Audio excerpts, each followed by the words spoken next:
Amigos, bom dia, boa tarde, boa noite, boa madrugada, onde você estiver. Sinta-se bem, sinta-se feliz, porque é assim que a gente deseja. Eu sou Rosália Romão e eu, o Gabriel, o Pablo e a Juliana, a equipe do Lente, a gente constatou, pessoal, que simplesmente todos os convidados da temporada 2021 do Lente, em algum momento falaram: nós não entendemos que estamos na infância espiritual. Isso foi impressionante, né? Alguns fizeram essa afirmativa como uma forma assim de acolhimento, de resiliência, né? E outros foi se liga, jovem, né? Como diz o Gabriel. Você não tem o rei na barriga. Não foi isso, Gabriel? Você foi. Bom dia, galera. A gente está gravando aqui num bom dia. Já cantamos aqui parabéns para Allan Kardec nesse dia 3 de outubro. Parabéns, Kardec. O Kardecinho lá comemorando seus aniversários. E estamos aqui nessa reunião aqui para a gente trocar essa ideia. E desde que a gente conseguiu parar para poder pensar nesse nosso Starshofen, que não temos o rei na barriga, né? A gente percebe que essa fala recorrente, de fato, revela muito sobre nós, né? E traz o óbvio, que muitas vezes não queremos enxergar. Somos imperfeitos, alguns de nós levianos, outros impuros, outros pseudo-sábios, neutros, perturbadores e muitos uma mistura de cada coisa dessa, né? Há muito que caminhar dentro dessa ordem dos espíritos, né, Rosa?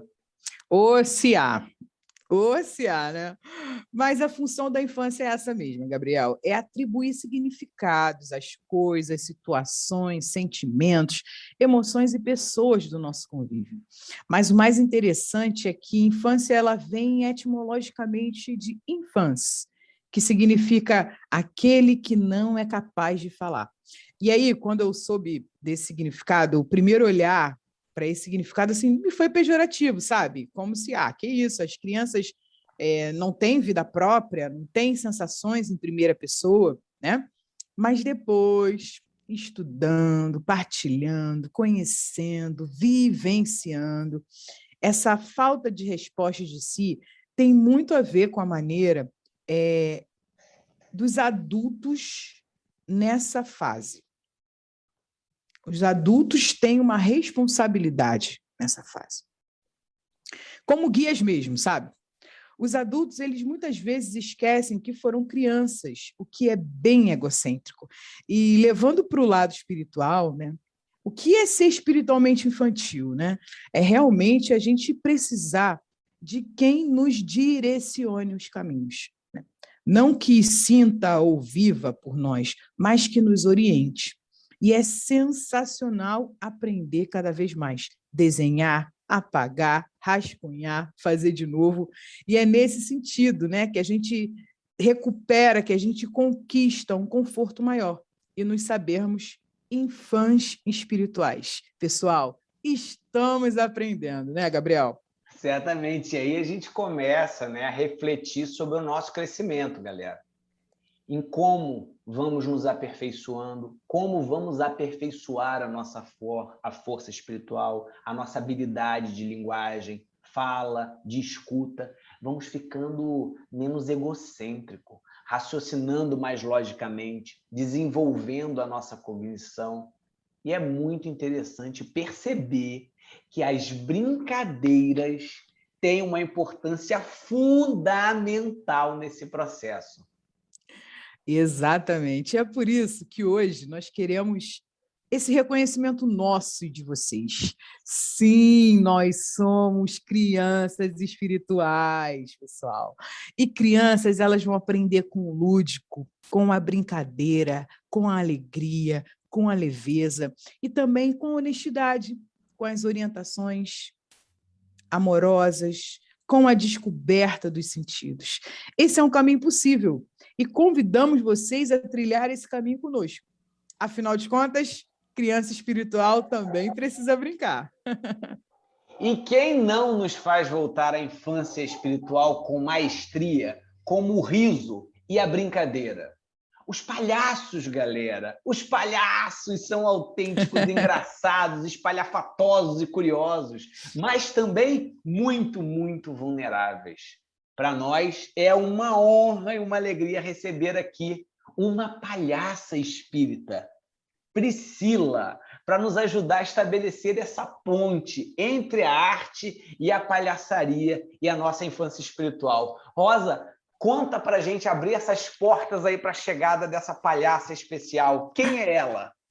Quem é ela? Um espírito imortal em busca dessa felicidade plena, desse melhoramento, uma pessoa maravilhosa, a esposa do Rodrigo, mãe da Aurora, professora. A Priscila também participa da OPA, Oficina de Palhaçaria Anália Franco, gente. Opa, né? Foi fundada em outubro de 2012 no Grupo Espírita Anália Franco, em Irajá, uma casa espírita fantástica, super acolhedora. A ideia era reunir jovens de todas as idades para estudar a arte do palhaço, com o objetivo de buscar o autoconhecimento, o belo como expressão da virtude e o bem através da arte. A oficina é estruturada a partir de jogos teatrais e a construção de números artísticos, usando tais experiências para gerar a reflexão sobre a ética cristã à luz da doutrina espírita. Hoje, devido ao contexto pandêmico, de Covid-19, o grupo passou a se reunir virtualmente para o estudo e publicação de vídeos nas redes sociais. Então, a gente procura lá o @opalhaçaria, opalhacaria, né? @opalhacaria. Priscila, muito, muito, muito obrigada pela sua presença, pela sua alegria, pelo seu convite ao brincar, as suas palavras iniciais. Olá, jovens caramelados! Aqui quem fala não é a Priscila, é a Pipoca. Tudo bom com vocês? Sejam todos muito bem-vindos e hoje nós vamos falar sobre a arte da palhaçaria. Brincando aqui, essa é a minha palhaça, a Pipoca, que é muito espiritada e ela sempre saúda as pessoas chamando eles de caramelados. Então, sejam bem-vindos, caramelados. Maravilhosa, maravilhosa. Isso aí, né? Gente, é fantástico, porque, na verdade, eu estou aqui com duas pessoas apaixonadas pela palhaçaria, que também são pais da Helena, mãe da Aurora, e que brincam o tempo todo com seus filhos. Então, hoje a gente vai abrir o programa, eles vão contar para a gente um pouquinho dessas personagens que eles fazem com os filhos deles, né? Gabriel, conta aí, como é que é o dia a dia com a Helena, Gabriel? Ai, gente, olha, é uma coisa fantástica. E isso tem muito a ver com uma busca da comunicação não violenta, né?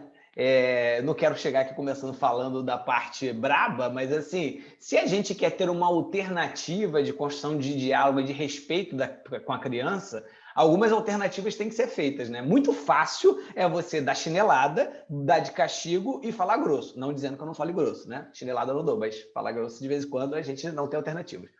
Pelo menos, eu não conheço. Mas, assim, na maior parte do tempo, eu tento transbordar isso para dentro da vida da nossa relação, na minha relação com a Helena, criando coisas. E uma das coisas que a gente cria é de manhã, é uma luta para poder... vai no banheiro, tem que escovar o dente, tem que pentear cabelo. Enquanto a minha esposa está acordando, eu acordo primeiro. E aí eu levo a Helena no dentista Beto. Bem-vinda, Helena. Entra ao dentista. Vamos contar quantos dentes tem nessa boca. Chique, chique faz espuma. Chique, chique faz espuma. E ela começa chique, chique, chique, chique, chique, chique. E depois eu levo a Helena no salão da Creuza. O salão da Creuza já levava muito mais tempo, né? Desde pequenininha eu ia cortar a unha dela. Vem cá, menina, que eu vou te contar os babados. Eu começava a cortar a unha de Helena fazendo o salão da Creuza. E depois a Creuza, quando o cabelo dela foi evoluindo, cresceu. E hoje a Creuza faz também o cabelo da Helena, né? E na hora da janta, minha filha, a janta ela tem uma multiplicidade de personagens, né? Almoço e janta, ele não tem nem como falar, né, Pri? Porque ali a cada dia tem que inventar outro. É porque lá em casa a gente opta em não colocar, ela não vê televisão, ela não vê celular enquanto ela come, né? Vamos lidar com esse momento, essa vivência aqui, né? E aí é a hora que acontece lá tem um bichinho que pula, o João conta a história, pega livro, e você cria personagem e assim vai. Exatamente isso. Aqui em casa é exatamente esse processo todo. Do de escovar o dente a gente ainda não tem personagem, não. Mas teve a história da Cuca, que a Cuca teve um dente que o Xaxi teve que arrancar porque estava doendo, e ela descobriu que tinha os passarinhos no rio que limpavam os dentes dela. Então, ela ia lá para os passarinhos limpar os dentes. Então, na hora do almoço, ela evoca a Cuca, ela evoca o Saci, ela adora falar com o Saci, porque o Saci faz a traquinagem, o boitatá, a cabra cabriola. Minha filha adora história de terror, gente. Eu não sei como é que... Então, assim, quanto mais assustador, melhor para ela. Então, ela fica assim, esperando, sabe? Bom. Uma criança de 3 anos, assim, meu Deus, que espírito é esse que nasceu como minha filha, né? De onde você veio? De onde você veio, Horácio? De onde você veio, espíritozinho? Então, assim, a gente vai brincando. Então, tem a hora de cozinhar, ela quer conversar com os personagens. E agora ela está na fase da Ladybug e do Cat Noir, então eu tenho que fazer a voz do Cat Noir e ela vai a Ladybug. Então, assim, e tem a história da cabeleireira Leila, que é a hora do pentear o cabelo, porque você tem o cabelo cacheado, que, assim, tem que ter uma paciência para desembolar. E aí a cabeleireira Leila vem lindamente. Vamos, querida, deixa eu ajeitar seu cabelo, você vai ficar diva. Ai, tá linda! E aí ela fica enlouquecida conversando horas com a cabeleireira Leila também. Entendeu? Então, assim, bom, a Cuca Priscila. ainda é a favorita dela. Assim, a Cuca resolve tudo. E ela inventou um amigo imaginário também. É o Chilique. O Chilique é o alter ego dela. É tudo que ela não pode fazer, o Chilique faz. O Chilique rabisca a parede, o Chilique quebra as coisas. Dá o Chilique. Mãe, foi culpa do Chilique. E aí eu converso com o Chilique, assim, ó. Vou ligar para o Chilique, vou ligar para a mãe do Chilique para vir buscar ele aqui, que ele não pode ficar fazendo bagunça em casa. Entendeu? Muito bom, Priscila. Priscila, de onde é que vem esse seu encantamento, assim, com a arte da palhaçaria e a ideia também de aliar os conhecimentos da palhaçaria com os da doutrina espírita? Como é que surgiu? Primeiro, o seu interesse pela palhaçaria e depois essa ponte entre a palhaçaria e a educação espírita? A palhaçaria, na verdade, assim, o meu histórico com a palhaçaria inicialmente foi trágico, porque eu odiava palhaço. A minha mãe é atriz. E aí, a minha mãe, às vezes, no final de semana, para ganhar um trocado, ela fazia animação de festa com um palhaço e me botava no bolo. Mas eu tinha 9 anos. Cara, eu fiquei dos meus 9 aos meus 15 me vestindo de palhaço. Eu levei pancada de criança, eu passei vergonha. Sabe, assim, você está no começo da tua adolescência tendo que se vestir de palhaço, você não quer isso para sua vida, né? Então, assim, foi meio traumático para a minha existência inicialmente. Mas a arte sempre esteve na minha vida como um elemento de cura. E é uma coisa que eu falo em termos de educação. A arte, ela é um elemento fundamental que precisa estar presente não só nas escolas, mas nos templos religiosos em geral. Porque a arte, ela educa uma parte do nosso ser que não é racional. E se a gente levar em consideração que a gente é só mente e corpo, a gente vai ficar alguma coisa faltando, que é a emoção. E a arte tem esse papel de educar as emoções. E as emoções, muitas vezes, dirigem as nossas ações. E se a gente está com as emoções deseducadas, a gente vai sentir raiva e vai lá dar um soco, né? Porque você não sabe entender a sua emoção e transformar aquilo em outra coisa. Então, assim, inicialmente, como eu tinha falado, eu tinha um contato com as artes cênicas, que foi muito bom na minha adolescência, porque aquilo me deu uma percepção de alteridade, de entender o outro, de olhar para o outro. Foi muito importante. Tive a dança na minha adolescência também, que me ajudou a lidar com as transformações corporais da adolescência, quando você começa a criar corpo de mocinha. E a palhaçaria surgiu na minha vida em 2012, quando eu comecei a apresentar sintomas de transtorno de ansiedade. E é por isso que eu falo desse fundo terapêutico da arte na minha vida. Porque eu passava mal, não sabia o que era, eu fui a todos os médicos, eu achava que eu estava com problema no coração, sei lá, fui tudo, e não dizia nada. E aí depois eu descobri que aquilo era sintoma de transtorno de ansiedade. E a palhaçaria chegou nesse momento para me curar, para me auxiliar, e não só a mim, mas quem estava ao meu redor também. Eu estava no centro espírita, já era espírita, quando um grupo de jovens começou a falar: que tal a gente se vestir de palhaço, fazer um negócio tipo Doutores da Alegria? Eu falei assim, cara, justo palhaço que eu tenho um ranço, palhaço que eu tenho um problema. Aí, mas eu farei parei, pensei, falei, tá, mas eu não me senti habilitada para fazer esse tipo de visitação, porque não é você botar uma roupa e ir lá, sabe? Você tem um treinamento para você trabalhar com esse tipo de público específico. Um treinamento não só artístico, mas compreensão terapêutica desse papel lá dentro, inclusive psicológico, porque não é todo jovem que tem preparo psicológico para chegar num ambiente, por exemplo, de orfanato, ou um ambiente onde as pessoas estão doentes de uma forma muito grave, às vezes estado terminal. Então, assim, não é uma coisa assim. Então, eu comecei a direcionar, na verdade, foram me direcionando da palhaçaria para esse ponto do autoconhecimento. E, assim, o ponto de virada sobre a minha percepção do palhaço mudou quando eu tive contato com um artista russo chamado Slava Palunia. Ele é muito famoso na Rússia. E ele apresentou um espetáculo aqui no Brasil, que eu consegui, graças a uma rádio que me deu um convite, que era o pior lugar que era para sentar. Sabe aquele, assim, te deram só porque era para te dar? Era o último lugar, do último lugar. E aí eu fui assistir. E nesse espetáculo do Slava, era o Slava Snow Show, a primeira cena para mim foi muito marcante, que era ele velho, carregando uma corda para o meio do palco, trabalhando essa corda, fazendo nó, e ele ia se enforcar. Ele estava preparando o suicídio. Eu falei assim, meu Deus, começar uma cena de palhaço falando de suicídio não é moleza. E aí ele vai puxando a corda, puxando aquele negócio da corda que nunca acaba, para tentar jogar para se matar, e não conseguia. E quem via no final da corda era ele mesmo, do outro lado da corda, mais jovem, era um ator fazendo ele mais jovem, com a corda também no pescoço. E aí começava a desenrolar o espetáculo como se fosse ele lembrando da vida dele tudo, todas as experiências que ele passou, a infância, a adolescência, o primeiro amor, até chegar ao momento final, que foi um desencanto amoroso que levou ele àquele momento da tentativa de suicídio. E ele desiste, porque ele teve uma recapitulação. Aquele espetáculo me transformou de um jeito tão profundo, eu saí de lá tão atordoada, eu saí de lá assim, porque rompeu com os meus paradigmas de palhaço.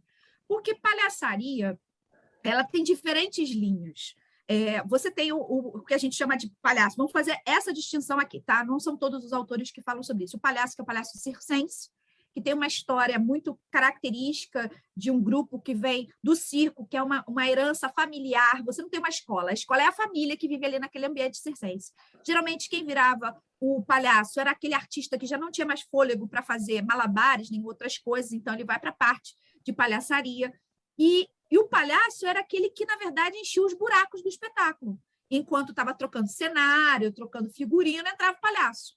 Mas cresceu de tal maneira a sua importância que ele passou a ser um dos elementos principais do circo. Você não consegue imaginar o circo sem a figura do palhaço. E aí a gente tem essa transição do palhaço do ambiente circense para o ambiente de outras áreas de apresentação, como, por exemplo, o teatro. E aí a gente geralmente usa o termo clown, né, a origem inglesa. Mas eles têm praticamente a mesma origem, só algumas distinções de uso. E tem vários, hoje tem vários tipos de palhaço que vocês não conseguem nem imaginar. Tem palhaço de horror, por exemplo, que é uma coisa que me chocou. Eu fui procurar muita bibliografia para fazer esse estudo, porque aqui no Brasil, que eu falo, isso é uma coisa que me incomoda como artista, tá? Arte aqui no Brasil é assim, faz de qualquer jeito. É intuição. Não é intuição, é estudo. Então, assim, para eu encontrar bibliografias, cursos que falassem de palhaçaria aqui no Brasil, foi muito difícil. E agora que está começando a surgir alguma bibliografia no campo da palhaçaria, acadêmica mesmo, falando, propondo um método. Então, eu li muita coisa em inglês e algumas coisas em francês, assim, arrastando, tá? Mas fui fazendo as minhas anotações para construir uma metodologia para que fosse possível ser aplicada com os jovens. E aí a gente entra na questão da doutrina espírita. Eu peguei isso e apliquei a palhaçaria, a doutrina, naquilo que a doutrina tem mais de interessante, a meu ver, que para mim é a questão 919. Conhece a ti mesmo. A ideia do autoconhecimento. Porque ao estudar a palhaçaria, eu descobri, por exemplo, que o nariz vermelho tem todo um simbolismo.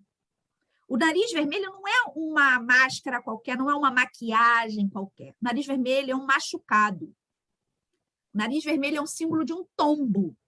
Ele é um machucado, porque a ideia do palhaço, inicialmente, é aquela pessoa, é o pagliaço, o homem de palha, que veio do campo para tentar morar na cidade. Ele não se enquadra naquele ambiente, ele é pobre, então geralmente ele usa uma roupa maior ou menor que o corpo dele, ou seja, ele não se encaixa ali. E ele está tentando se entender naquele mundo que ele encontra. Então ele tropeça, ele cai, ele bambeia. Mas qual é a graça do palhaço? Ele sempre levanta e tenta de novo. Ele tem uma esperança infinita dentro dele. Ele não desiste, nem dele, nem do mundo, nem de nada. Ele vai tentar 500 vezes, por exemplo, tem vários números desses. O cara que entra com uma escada, ele quer botar a escada num lugar menor do que existe, do que é possível, mas ele vai ficar tentando 500 vezes enfiar a escada ali. Então, assim, o palhaço tem essa questão da perseverança, da esperança. Então, eu, naquele momento, com o meu transtorno de ansiedade, eu estava precisando olhar para os meus machucados, para as minhas dores internas e perseverar.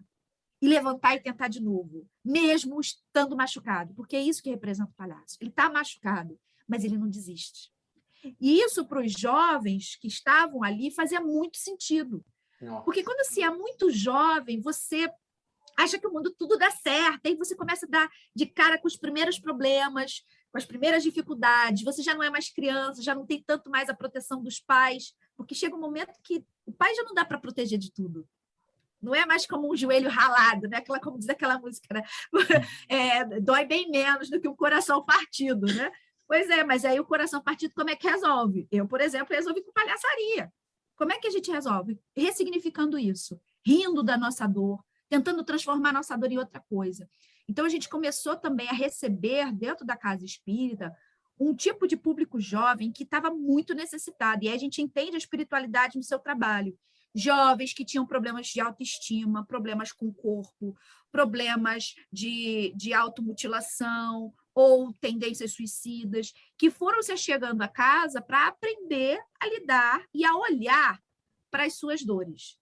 Porque muitas vezes o que a gente faz é tentar esconder as nossas dores, fingir que elas não existem, ou achar que superar essas dores é tentar não senti-las mais. E não é isso.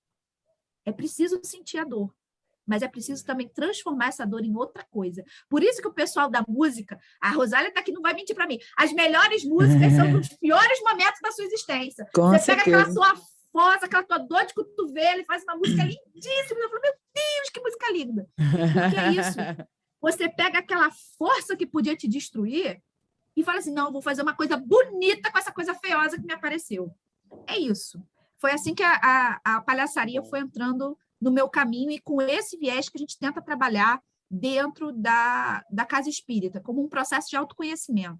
Mais importante do que fazer apresentação, do que fazer visitação, ela tem um caráter pedagógico, um caráter educativo, de quase uma arte-educação mesmo, sabe? Dos sentimentos, que eu acho que é uma coisa que falta em vários ambientes. Sensacional. E o que você está falando agora, podia até acabar o podcast agora, né? Porque ela já arrasou, já na primeira fala dela, já estou aqui viajando. E, Priscila, você me lembrou muito, muito uma entrevista que o Oswaldo Montenegro deu uma vez, e ele falou que ele ficou muito impressionado quando ele descobriu que o Jorge Benjor não tinha música triste. E ele falou, mas como? Né? Porque é exatamente o que você está dizendo, né? O artista, ele tem esse poder de criar, de através de uma dor, ele fazer alguma coisa bonita que a gente fica pensando. E o Oswaldo Montenegro falou, eu tenho músicas de término, né? De separações, eu tenho música de morte e tal, e eu tenho músicas tristes, e como ele não tem músicas tristes? E aí o Jorge Benjor respondeu, não, eu tenho músicas tristes, você que não percebeu. Então, por exemplo, quando a gente ouve a música Que Pena, do Jorge Benjor, ele está falando, pô, que pena, ela não é mais a minha pequena. Mas assim, não, beleza, né? Aconteceu, mas vamos lá, vamos superar. Então, é sensacional, né? A maneira como ele lida é diferente, né? Mas que está ali, é como você está falando, a dor está ali, enquanto uma motivação, né? Para a transformação. E a gente aprende dentro da doutrina espírita a necessidade da gente passar por momentos assim, né, de transformação, porque a gente está aqui, né, está nesse mundo para a gente aprender mesmo. E, infelizmente, a gente ainda teima em aprender dessa maneira, né, Priscila? É que a gente, na verdade, o que acontece é que a gente confunde dor com sofrimento. Sim. Sim. A dor, ela vai existir. O sofrimento é opcional, aquele papo. Eu só entendi a diferença entre dor e sofrimento o dia que eu fui à minha dentista. Eu adoro essa minha dentista, a Rossana. Eu me lembro que eu abri o livrinho assim do plano de saúde. Eu falei assim: eu quero numa dentista que eu consiga fazer, porque eu tenho horror de dentista. Pá! Aí o nome da mulher, Rossana. Aí eu falei: Rossana lembra Osana nas alturas, vou nela. Ela tem um nome Budivar. E olha, deu certo. A minha dentista ela é fantástica. Toda vez que sai de lá, eu saio com um aprendizado metafísico da minha existência. É impressionante. Eu precisava trocar todas as minhas obturações. E ela falou assim: olha só, eu vou aplicar uma injeção que vai anestesiar a sua boca. A injeção é ruim, num lugar horroroso, mas você vai aguentar. Olha, aquilo foi me dando uma agonia. Parecia que eu ia morrer, meu coração disparou. Ela enfiou a agulha num lugar que, assim, na minha gengiva, que eu não sei nem te dizer onde é que era aquilo. E aí ela fez o seguinte: respira. Sente a dor. Olha o que a louca falou. Eu falei: não, ela é sádica. Ela sente a dor. Observa a agulha na sua gengiva. Juro por Deus, a louca fez isso comigo. Observa. Aí eu comecei a criar uma atenção plena, um mindfulness, ali naquela agulha enfiada na minha boca, e realmente. Aí eu comecei a perceber, cara, a dor é suportável. O que não é suportável é o sofrimento. Cara, eu saí daí, meu cérebro fez assim...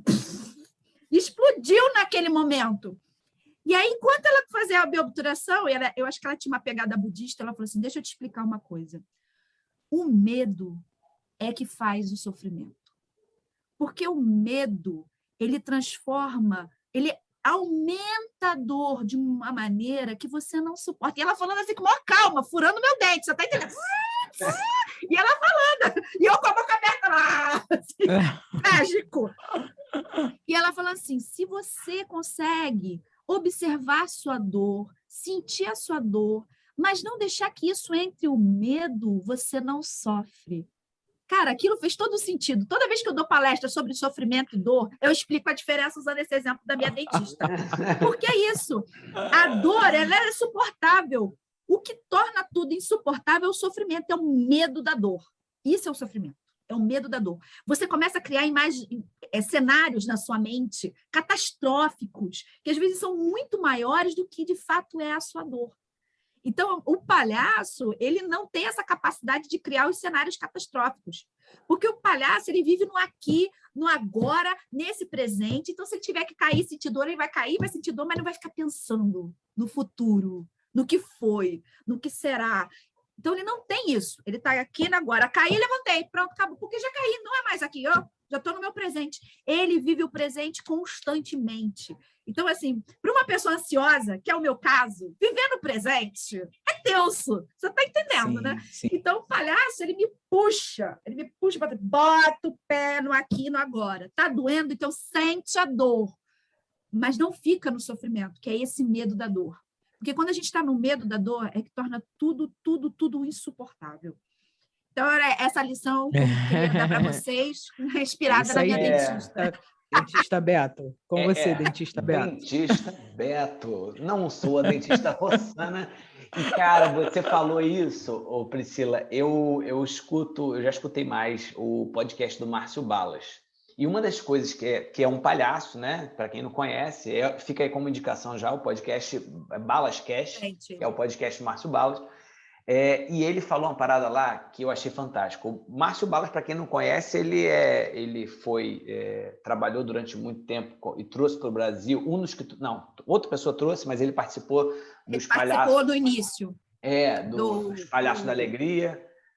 Os Doutores da Alegria. Doutores da Alegria, aqueles que visitam hospitais e coisa e tal. E aí, chega uma hora lá que ele vai conversar sobre o que era visitar esses hospitais.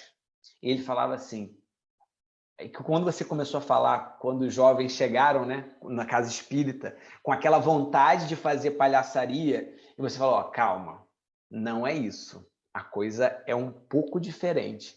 E eu lembro do Márcio Balas falando sobre essa preparação. Você, para fazer o palhaço, você precisa aprender a dizer sim para a realidade que você vive naquele momento. Você falou sobre o agora, né? Você vai entrar, às vezes, dentro de uma situação de um hospital, de um paciente no estado terminal, e o seu objetivo é levar alegria. Você vai ter que dizer sim para aquele estado. Você vai ter que dizer sim para aquela criança, você vai ter que dizer sim para uma praça pública, para um morador de rua que é o seu único palco naquele momento. Você vai ter que dizer sim para uma festa de família que tem ali pessoas numa determinada circunstância, né? Então, esse sim que o palhaço diz, eu achei aquilo assim, sabe? Eu trago aquilo, no sentido assim, olha,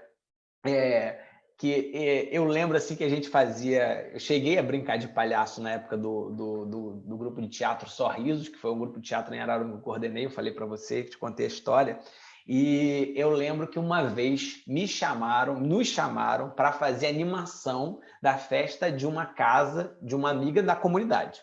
Então ia ter a comunidade lá da galera e eu nunca tinha feito aquilo. E o sentimento era exatamente assim, a partir de agora nós somos o palhaço. E a gente entra, e é fantástico, porque o palhaço coloca a gente no colo, né? Parece que coloca a gente no colo e leva a gente para o espaço, para aquela coisa assim. E foi uma experiência fantástica. E nesse momento assim da gente trazer essa alegria aqui, desse momento, eu não podia deixar de trazer para cá uma mensagem que acabei de receber. Martim Araújo, filho da nossa amiga Renata Araújo, acaba de nascer. Então, assim, no dia que estamos aqui celebrando... Seja bem-vindo! Aê, mais um garotinho no mundo.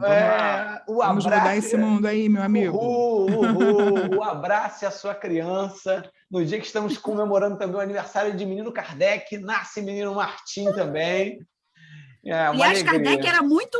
Dizem que Kardec tinha um humor ótimo, e todo mundo desenha Kardec com aquela cara séria, parada, né? Mas Kardec dizia que ele era super bem-humorado, super gente... Ele era um professor super animadaço. Então, assim, a gente não tem essa noção, né? E a gente transforma a doutrina espírita, às vezes, uma coisa tão dura, tão seca, tão sem brilhinho, sabe?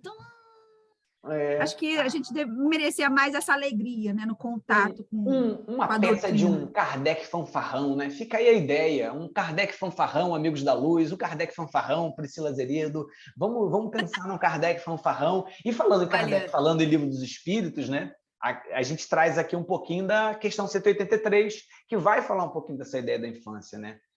Os espíritos vão dizer que a infância é por toda parte uma transição necessária, mas não é sempre tão ingênua como acontece e a gente vê, né? Quando eles estão falando sobre a infância material. E continua na questão 383, sobre a utilidade do espírito passar por essa infância. E como resposta, os espíritos vão dizer o seguinte: encarnando-se com o fim de se aperfeiçoar, o espírito é mais acessível durante esse tempo às impressões que recebe e que podem ajudar o seu adiantamento, para o qual devem contribuir os que estão encarregados da sua educação. E aí, quando a gente fala encarregados da sua educação, a gente pode ampliar bem essa nossa leitura, né? Estamos todos no mundo nos interagindo. É claro que aqueles com mais e com menos responsabilidade. Agora vem a pergunta, Pri. O que o palhaço tem de criança e o que a criança tem de palhaço materialmente falando e como isso conversa com essas questões? Essa é uma pergunta assim, que eu vou te responder citando uma autora que se chama, eu vou falar, eu não sei se o sobrenome dela se pronuncia assim, mas eu achei fantástica a frase que ela deu. Ana Elvira Gu, ela tem vários artigos e agora ela já conseguiu publicar alguns livros, e ela diz uma frase num dos artigos dela que eu li, que eu achei genial: a menos que você seja uma criança, jamais entrará no reino dos clowns. Fantástico. Cara. Fantástico. Maravilhoso. Fala de novo aí, Pri, para botar em eu vou ler aqui para vocês, porque eu até separei. Peraí. Vou fazer um anúncio que eu já vou botar no trailer, ó. Atenção, olha o título do podcast aí, galera. Atenção, senhoras e senhores. Prepare para este momento. Ouça isso na sua alma.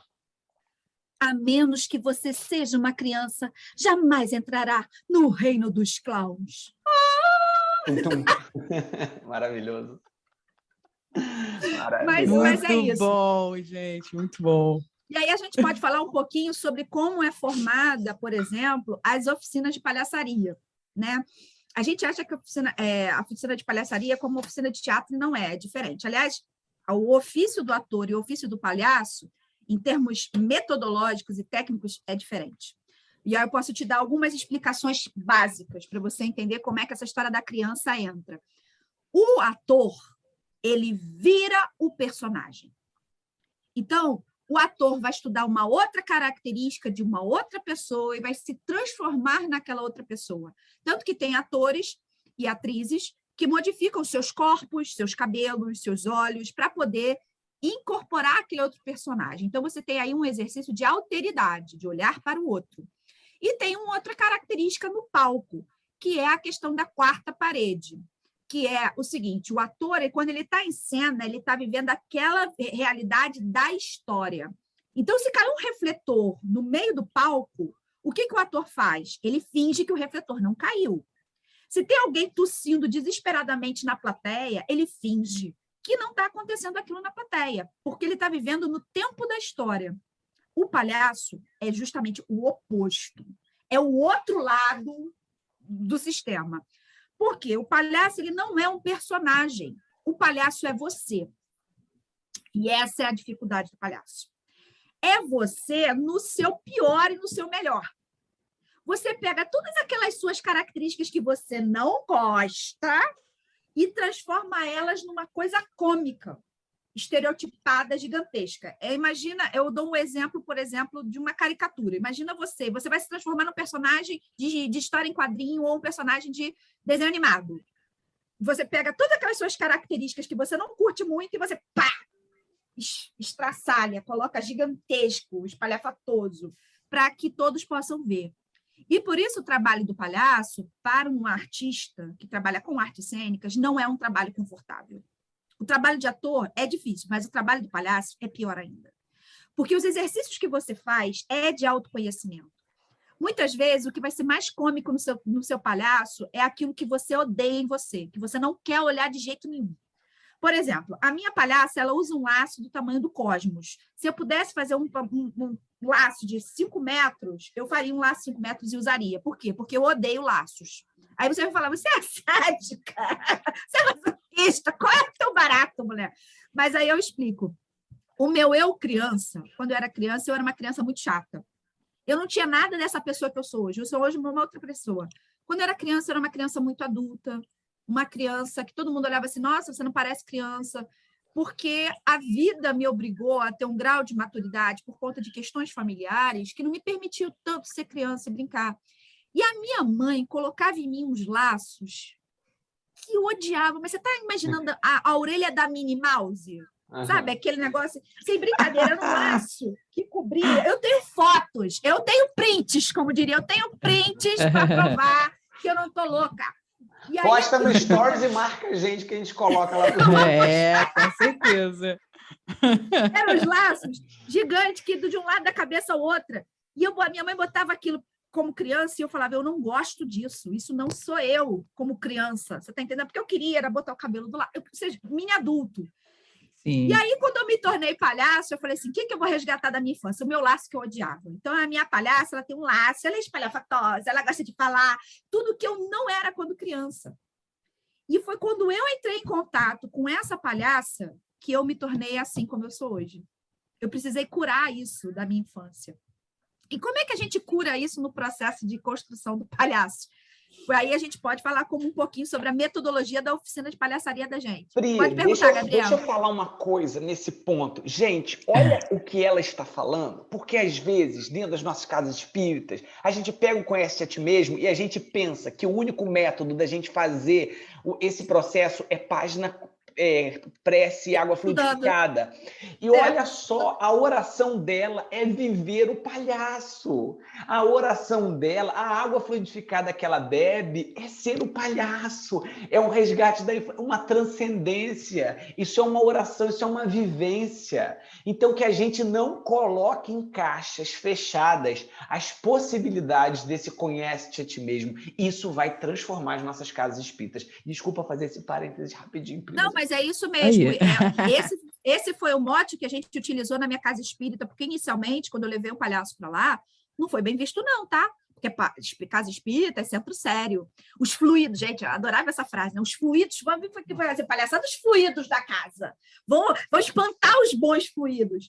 E, na verdade, quando começou o trabalho, que eu falo para o pessoal, como é que eu começo um trabalho de arte numa casa espírita? Comece pequeno, procure quem pensa igual a você e começa pequeno.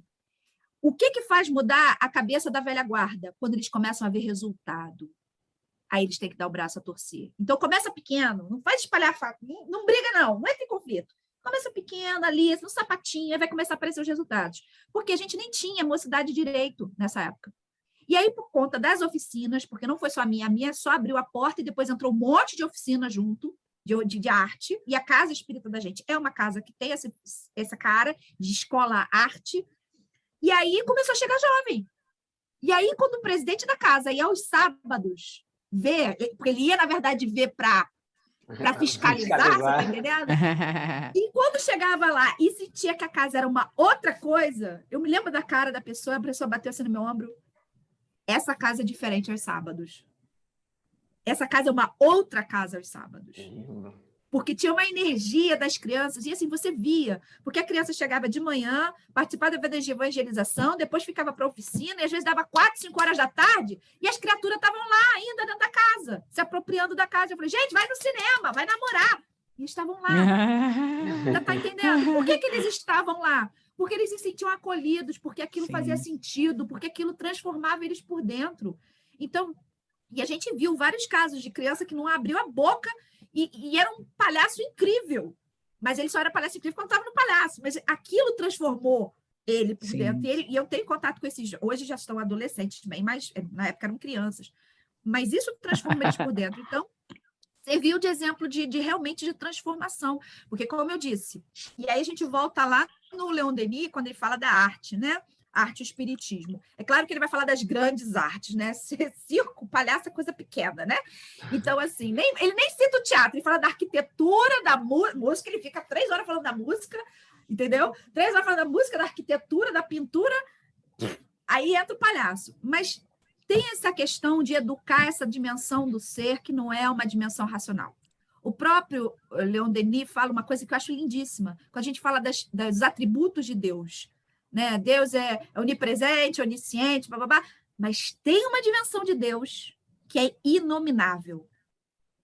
Ele fala isso, que é inominável, que a gente só alcança, só vislumbra num estado de contemplação artístico. Ele fala Por isso exemplo, nesse livro. Deixa eu só achar aqui, porque eu tenho aqui marcado, gente, eu vou ler para você. Eu já li esse livro, mas eu passei batido essa coisa. Porque não pode passar batido essas coisas, não. O que a Pri está falando é a questão 13 do Livro dos Espíritos. Leon Denis está colocando um ponto que existe um atributo inominável. Fantástico. Ó, vou ler para vocês aqui, eu acho que esse aqui. Quando dizemos que Deus é eterno, infinito, imutável, imaterial, único, todo-poderoso, soberanamente justo e bom, não temos como ideia completa de seus atributos? Aí ele responde, item 13. Do vosso ponto de vista, sim, porque acreditais abranger tudo. Mas ficais sabendo que há coisas acima da inteligência do homem mais inteligente, e para as quais a vossa linguagem, limitada às vossas ideias e às vossas sensações, não dispõe de expressões. A razão vos diz que Deus deve ter essas perfeições em grau supremo, pois se tivesse uma de menos ou não fosse um grau infinito, não seria superior a tudo e, por consequente, não seria Deus. Para estar acima de todas as coisas, Deus não deve estar sujeito a vicissitudes, e não pode ter nenhuma das imperfeições que imaginamos é capaz de conceber. A arte é a busca, o estudo, a manifestação dessa beleza eterna da qual percebemos aqui na Terra apenas um reflexo. Essa coisa perfeita, eterna, imutável de Deus que a gente não consegue ainda nem nominar, porque nós não temos capacidade psíquica, sensorial para captar. O que a gente vislumbra, a luminosidade, é através da arte. E aí ele escreve, eu volto aí a falar do Leon Denis, né? A arte espírita. Gente, agora eu esqueci o nome do livro. Espiritismo na arte. Espiritismo na arte, isso mesmo. O Espiritismo na arte, ele fala sobre isso, o livro é todo sobre isso. Como a arte, ela precisa estar dentro da casa espírita, de alguma forma, para que a gente possa alcançar essa luminosidade de Deus que não é possível ser alcançado pela razão, que aí vem as palestras, os estudos, ou pelo nosso corpo, pelo nosso sensorial, quando a gente está lá recebendo o passe, a água fluidificada, ou a mediunidade. Tem uma parte que a gente não vislumbra. E a gente sabe disso, quando a gente escuta uma música, a gente às vezes está no centro mal, escuta uma música, às vezes só um dedilhar do violão. Cara, aquilo mexe, sai de você. E você consegue trabalhar aquilo dentro de você. Então, a arte ela tem esse papel fundamental de vislumbrar esse elemento que a gente não consegue ainda nominar. A gente ter essa certeza de que existem coisas das quais a gente não consegue falar e explicar é importante, porque a gente se acha muito, ainda mais a gente que é espírita, a gente acha que a gente tem a resposta para absolutamente tudo, porque Kardec codificou, entendeu?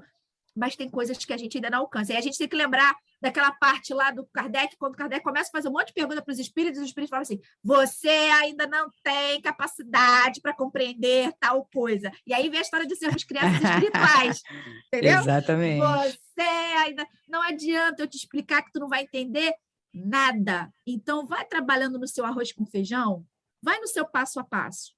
E aí você para pensar. Se a gente não consegue conhecer a nós mesmos, como é que a gente quer conhecer Deus? Não, e é o que você está falando, a pergunta é simples, né?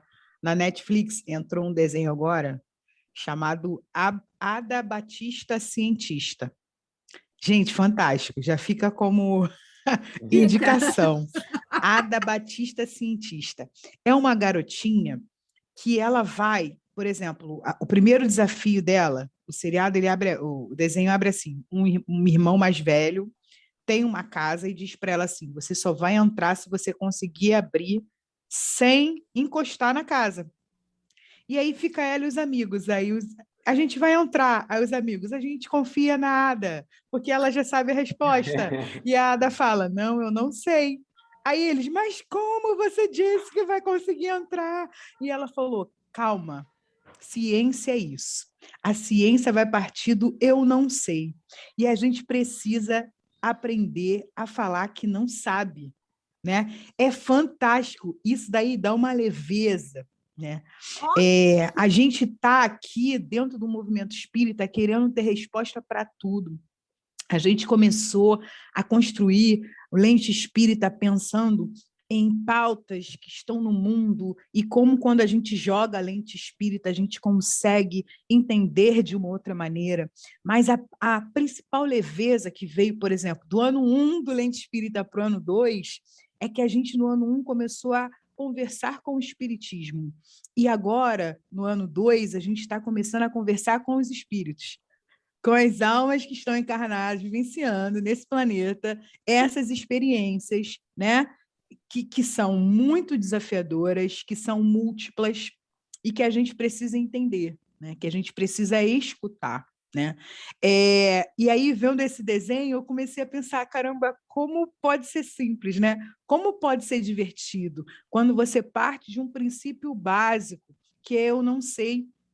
E aí depois ela fala, a gente precisa começar a fazer perguntas simples, que foi exatamente o que o Kardec fez.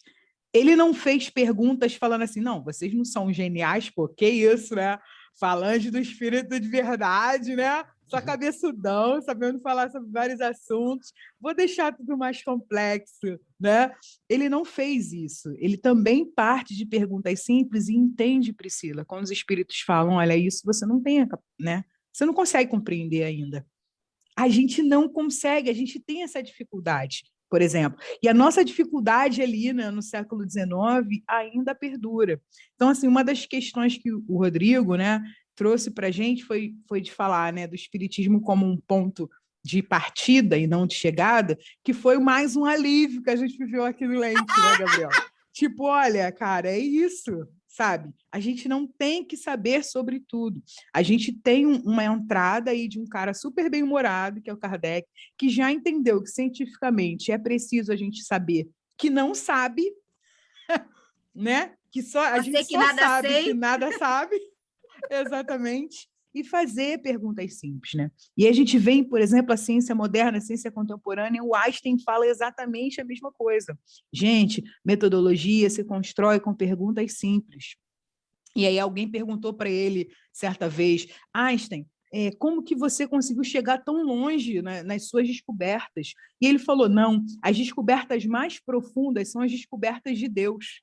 Né? Para a ciência, olha que interessante, um cientista super cabeçudo, que era super incompreendido na sua infância, olha que interessante também, né? Não era inteligente o suficiente, olha que jamais teria números de publicações do tipo um cientista top, né? Se fosse e ele fala exatamente isso, a importância da gente dizer que não sabe, a importância da gente fazer perguntas simples. Aí a gente tem aqui no Brasil um educador que está centenário esse ano, que é o Paulo Freire, que fala exatamente a mesma coisa. Gente, professor tem que perder o medo de dizer que não sabe. Gente, a gente precisa entrar no mundo das pessoas. Diálogo é isso, diálogo é a gente entrar, a gente mergulhar no mundo das pessoas. E são coisas que a gente só faz quando a gente volta à infância. Eu estou lendo um livro de um palhaço chamado Cláudio Tebas, que ele faz esse convite para a gente. O título do livro é Ser Bom, Não é Ser Bonzinho. Isso é perfeito! Perfeito! Porque a gente tem essa questão, né? E o bonzinho, gente, o bonzinho é passivo. O bonzinho é passivo. O bonzinho é aquele que entende, mas não compreende o mundo do outro. Porque não compreende o seu mundo. E aí ele faz uma brincadeira assim que eu acho sensacional, Priscila. Ele fala assim: a gente precisa olhar para a criança, olhar mesmo e dialogar com a criança da gente, que mora dentro da gente, a Priscilinha, o Gabrielzinho, a Rosalinha, porque a criança vai falar para a gente assim o tempo inteiro: olha, eu estou aqui. E a gente não se dá conta disso, muitas vezes, né? A criança falando para a gente: olha só, eu estou aqui. E o mais velho da gente muitas vezes está falando que a gente não fala sobre envelhecimento, sobre o processo de envelhecer. Chegam muitas mensagens no Lente para a gente, chegou uma ontem para mim de uma menina falando: eu amei o que vocês falaram sobre o luto, mas eu tenho necessidade de saber sobre a morte. Eu tenho necessidade de saber sobre o processo do envelhecimento. Por que a gente não fala? Por que isso é tabu? Né? Ao mesmo tempo em que a criança fala para a gente: ei, eu estou aqui, o mais velho está falando para a gente o tempo inteiro: você está se preparando para a minha chegada? Né? E a gente não vive isso, né? Porque a gente se preocupa e a gente saca mais um episódio do Lente, que é o episódio com o Sandro, né? Que ele fala sobre essa questão da atenção plena e que em um determinado momento ele fala: olha, gente, a gente está muito preocupado e pouco preparado, porque quando a gente se prepara, a gente para e observa com mais cautela, com mais atenção o acontecimento. Quando a gente está preocupado, a gente está ocupado demais no passado ou no presente, e aí vem as questões de ansiedade que você colocou muito bem, que é a gente se ocupar em demasia do nosso futuro. E aí, Priscila, assim, quando a gente chega a essa idade adulta e a gente vai, né? A gente fala, não tenho tempo. Sábado passado eu conversei com um grupo de jovens adultos, trabalhadores aqui na Zona Oeste do Rio, e eu perguntei: o que você mais gostava de brincar? E eles me contaram. E depois eu perguntei: por que você parou de brincar? E eles falaram da brincadeira que eles mais gostavam. Eu falei: mas eu não perguntei isso, eu perguntei: por que você parou de brincar?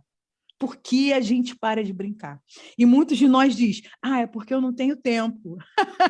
Olha não que sensacional! Não é verdade! A gente pode fazer tudo brincando. Eu sou apaixonada por dar aula porque para mim é uma brincadeira. Uma brincadeira!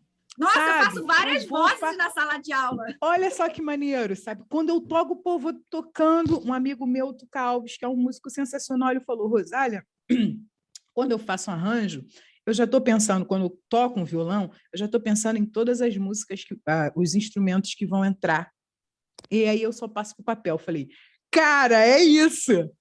Quando você está caminhando para a sala de aula, ou caminhando para a educação infantil, juvenil, dentro da casa espírita, a gente tem que pensar duas coisas. Sim, a gente gostaria de falar sobre muitos assuntos, mas o que eles querem ouvir? Essa dimensão é que é sensacional.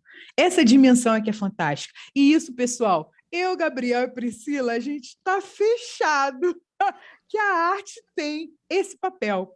E a gente fica pensando assim, Priscila, quando a gente fica adulto, a palavra adulto ela pesa muito, né?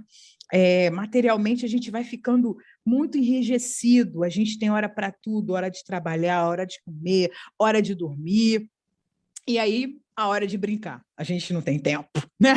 A hora de brincar não existe. Outro dia mesmo, eu estava pensando que eu não faço ideia de qual foi o dia que eu parei de brincar na rua. Mas eu sei que eu nunca mais voltei. Eu não, né? Eu não tenho certeza do dia que eu parei, mas eu tenho certeza que eu nunca mais voltei, né? E a experiência espiritual da infância, ela está nessa ingenuidade, está nessa descoberta, está nesse aprendizado pela brincadeira, né? E o que nós temos visto, assim, são muitos adultos que não estão fazendo diferença entre o brincar e o entreter. Por exemplo, vocês trouxeram sensações muito bonitas, vocês geraram sensações muito bonitas em mim, que me lembraram muito da minha infância, que era uma infância de parceria entre primos, entre irmãos e entre os nossos adultos, nossos pais e nossos tios.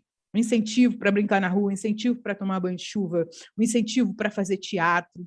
Meus primos tinham uma vizinha que era atriz, então todo domingo à tarde, depois do almoço, a gente ia na casa dela, a gente vestia as roupas dela, ela fazia teatro com a gente. Isso fica na gente. Só que a gente, adulto do século XXI, perdeu essa noção do que é brincar e o que é entreter. E muitas vezes, meus amigos, a gente enfia um tablet na mão dos nossos filhos para que eles percam tempo, para que eles não brinquem, para que eles entretenham, né? Para que a gente possa fazer alguma coisa com o nosso tempo que não existe. E aí, a gente pensa, né, que a brincadeira é prazerosa, a brincadeira é leve, a brincadeira é sem tempo, a brincadeira é divertida. Com a brincadeira, nós imaginamos novos mundos, novas possibilidades. Entreter, me parece, assim, que é um passar do tempo mais lento, cara. É um passar do tempo mais lento, né? É um ocupar de vazios, me parece mais raso, feito para distrair. E aí, nesse sentido, Priscila, qual é a função de brincar para o palhaço e o que nós podemos trazer para esse diálogo com o movimento espírita e para o nosso desenvolvimento mesmo, para a gente pensar, olha, estou também uma criança espiritual, num corpo de adulto, estou em tempo de aprender, e como a brincadeira pode me ajudar nesse sentido. Eu vou falar aqui, você foi falando, eu fui pensando em tantas coisas, eu fui pegar um papel e começar a anotar, senão eu ia esquecer as ideias que eu ia falar. Então, vamos falar um pouquinho sobre essa questão da dificuldade de brincar e tal. Às vezes, a gente para de brincar porque a gente tem dificuldade de reconhecer que a gente vai errar. A gente brinca, por exemplo, quando a gente brinca de pique, a gente sabe que alguém vai achar a gente. A gente sabe que a gente pode cair, levar um tombão, entendeu? E quando a gente está adulto, a gente tem medo de tudo isso. A gente tem medo de não parecer perfeito, de descobrirem que a gente não sabe de tudo. E essa é a graça do palhaço, porque o palhaço sabe que ele não sabe. Então, ele... Maneiro. Eu não sei, então eu vou cair. Então eu caio, eu levanto, eu caio, eu levanto. Criança é a mesma coisa. A criança vai brincar, ela vai cair, vai se ralar. Cara, eu acho incrível. Criança cai, se rala, se estrupia toda de bicicleta, chega em casa, chorando. No outro dia tá andando de bicicleta de novo. A gente, quando se torna adulto, a gente se torna medroso. A gente não só se torna medroso, porque a gente começa a sofrer. A gente começa a antecipar a dor. É a história do sofrimento. A gente fica com medo de sentir a dor do tombo, o medo de sentir um ralado, o medo. E a gente também fica com medo de que as pessoas percebam que a gente tem nossas falhas. Então, a gente começa a investir uma couraça de que a gente é perfeito, de que a gente não erra. E aí, eu queria pedir aqui uma licença para apresentar o arquétipo do palhaço. Porque a gente não tem personagem, mas a gente tem os arquétipos. E lá na oficina, a gente trabalha com 2 arquétipos. Existem vários, tá? Mas eu vou trabalhar com os 2 que são mais importantes, que é o branco e o Augusto. O branco é o palhaço que lembra um pouco o Pierrot, a Colombina, que são aqueles palhaços mais chiques, com a máscara pintada, com o rosto pintado de branco, roupas mais chiques. O que esse palhaço representa? O palhaço branco representa aquela pessoa que se acha sabichona, que se acha importante, que se acha melhor que todo mundo, mas que, no fundo, é aquele que se ferra.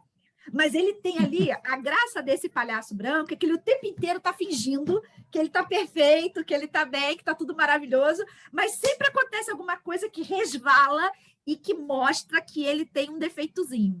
Quando a gente começa a fazer o estudo do palhaçaria, você vai começando a perceber que tipo de palhaço é você. E geralmente cambia por esses dois tipos de palhaço.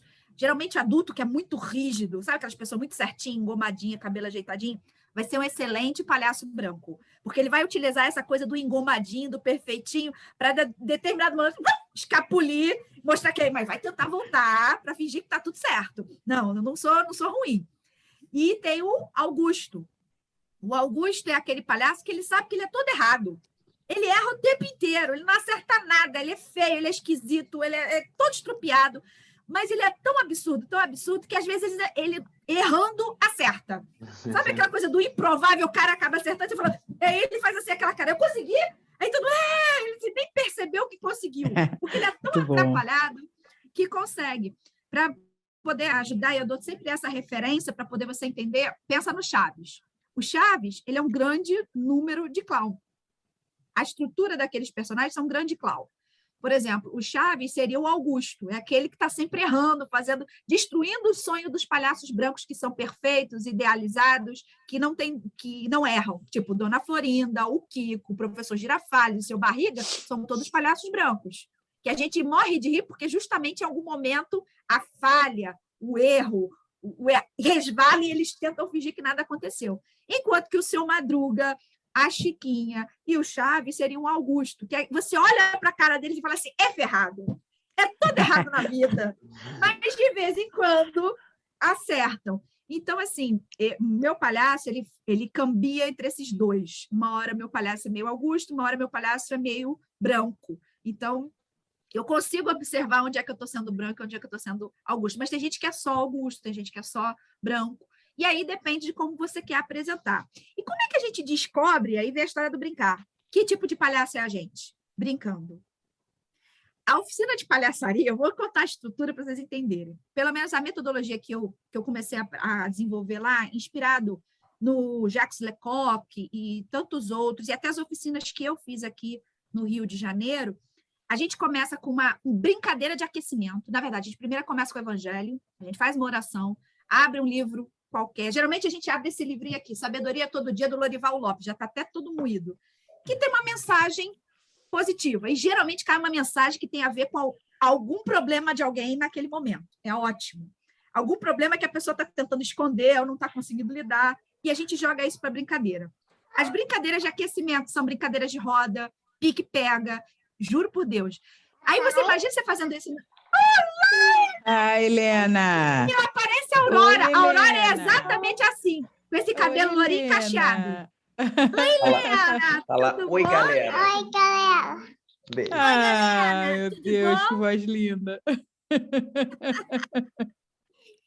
E aí, a gente começa a fazer várias brincadeiras. Então, quem entra no centro espírita e vê a gente brincando de pique, pega no salão, quase surta, né? Porque fala assim, gente, como é que é? Porque você precisa liberar essa energia de não se importar se cair, não se importar, porque a gente tem muita couraça, a gente se enrijece muito.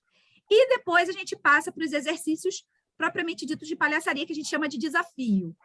Por exemplo, a gente tem um desafio de assim, você vai ter que entrar dentro dessa bolsa. Aí eu boto a bolsa no palco e é uma bolsa desse tamanho, minúscula. Que legal. E aí você vai ter que entrar dentro dessa bolsa. Aí entra a história do jogo do sim. Isso que o Márcio Balas fala é uma teoria que eu li muito numa bibliografia da... Ai, eu esqueci o nome da... Eu tenho um problema de memória, mas depois eu passo até para vocês, se vocês quiserem. É uma autora inglesa que ela fala que isso é o jogo do sim. O palhaço nunca vai dizer não, que é isso. Então, você fala assim, você vai entrar nessa bolsa? Você vai entrar. Agora, como? A gente não sabe. É claro que você pode... Você não vai entrar completamente, não é literal, mas você vai tentar, você vai se esforçar. Aí, o que for acontecer no processo, é improviso. E, assim, é não recriminar, é tentar. Às vezes, você só sai com a bolsa, assim, no dedinho, ou no pezinho, ou rasga a bolsa, mas vai seguindo. Então, essa é a brincadeira que a gente faz para poder a gente despertar o palhaço na gente. E conforme a gente vai reagindo a essas brincadeiras, aos imprevistos, aos problemas, ao perceber que você tem uma limitação, às vezes, para correr, ou uma limitação para falar, aí você vai entendendo o que você precisa trabalhar no seu íntimo, através da brincadeira. Então, assim, e aprende, inclusive, a começar a rir, que aí acho que essa é outra questão que o palhaço me trouxe. Começar a rir dos meus problemas. Quando a gente começa a rir das coisas, dos equívocos da gente, a gente tem um ganho, ganha essa tal dessa leveza que você falou, sabe, Rosália? Que é fundamental. Você precisa de ter aquela leveza. Eu não sei, caí, me espatifei no chão. Percebe só, caiu na rua. Quando é que as pessoas riem de você quando você cai na rua? Quando você finge que não aconteceu nada. Observa só. Quando você é o primeiro a rir de você mesmo, porque você se espatifou na rua, ninguém tem coragem de rir de você. Todo mundo fala, você se machucou. Não, só caí, pode ir. Por quê? Por que é engraçado essas situações quando a pessoa cai na rua? Porque ela tenta ser uma coisa que ela não é. Ela tenta fingir que não caiu. Ela está sendo antinatural. E o palhaço não é palhaço, é natural. Ele vai dizer sim, sim, eu caí. Sim, eu me machuquei. Sim, tá doendo. Sim, eu quero colo. Que é completamente diferente nós, seres humanos. Quando a gente é adulto, sim, caí. Vou fingir que estou bem. Sim, não vou dizer que eu estou mal. Não vou dizer que eu preciso de colo. Não vou dizer que eu preciso de ajuda. A gente está ótimo, sempre. Né? Por isso que a gente tem dificuldade de brincar.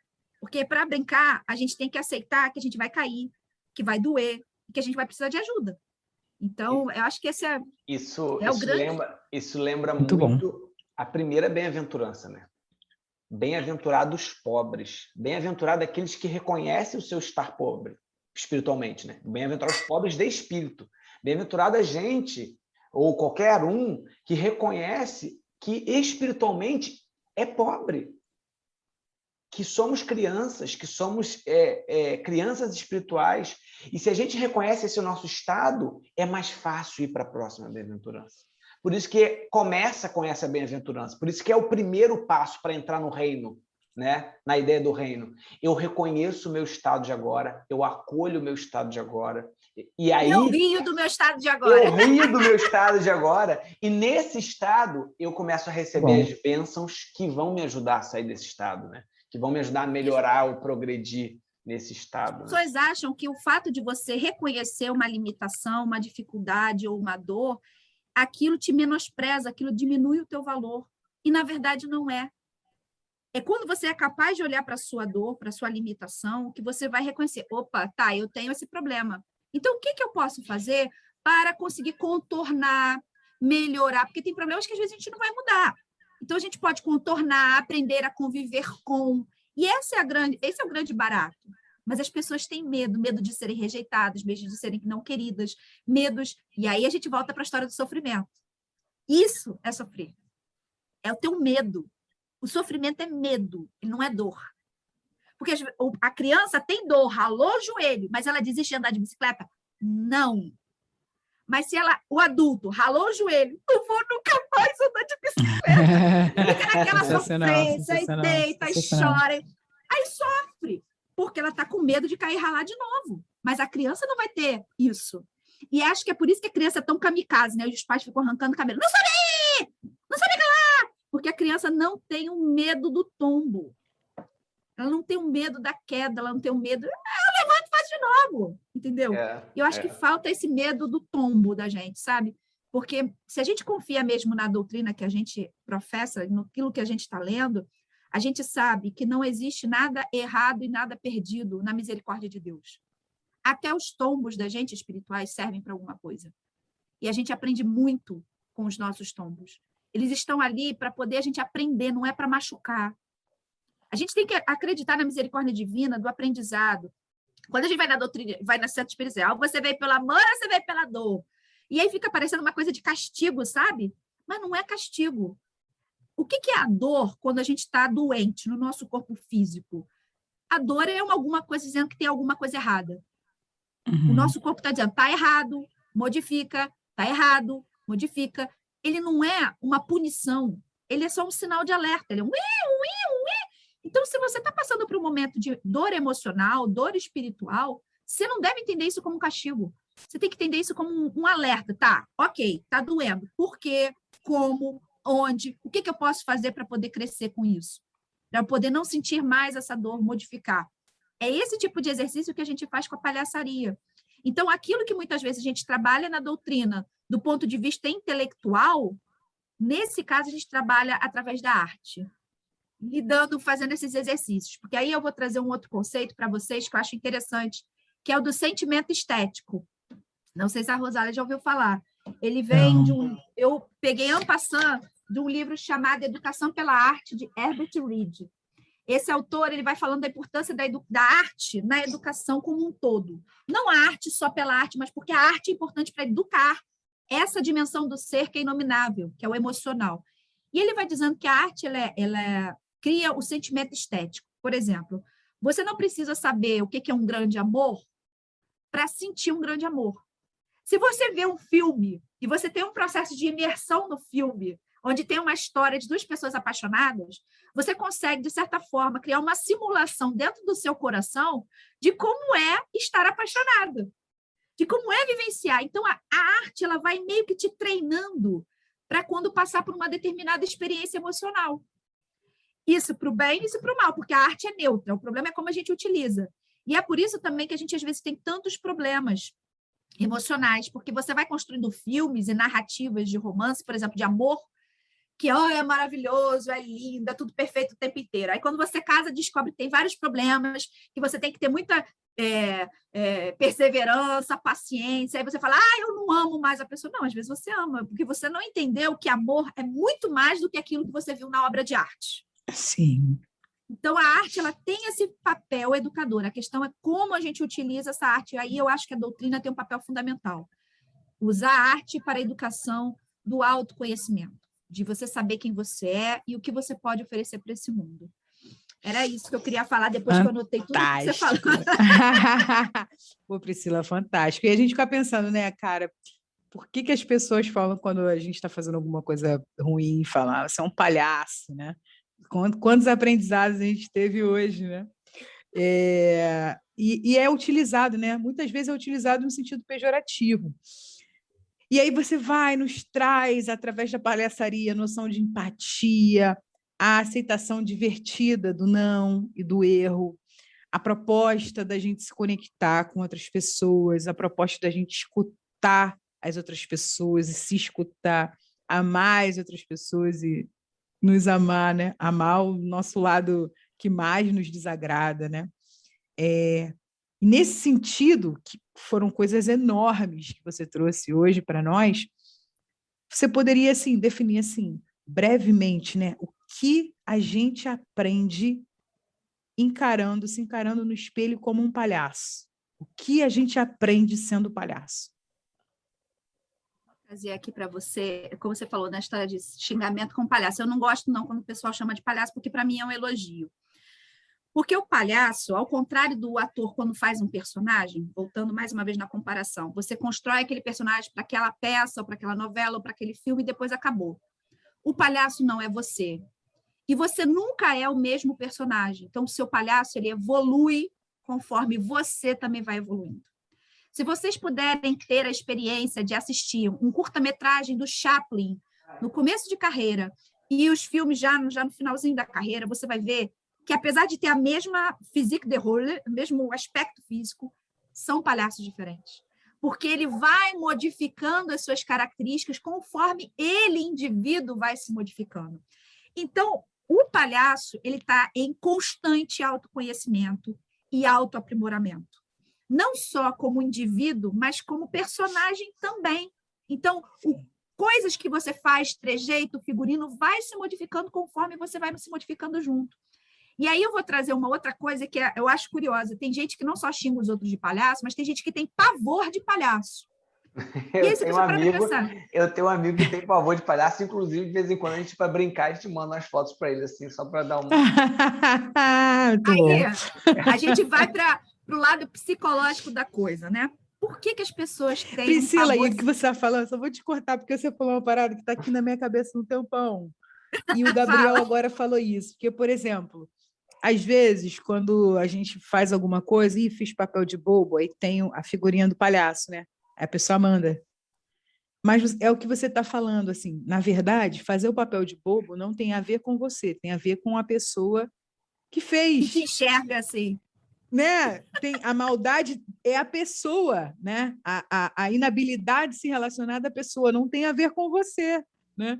E é isso que a gente não consegue compreender enquanto adulto. Muito interessante. Não, Continua.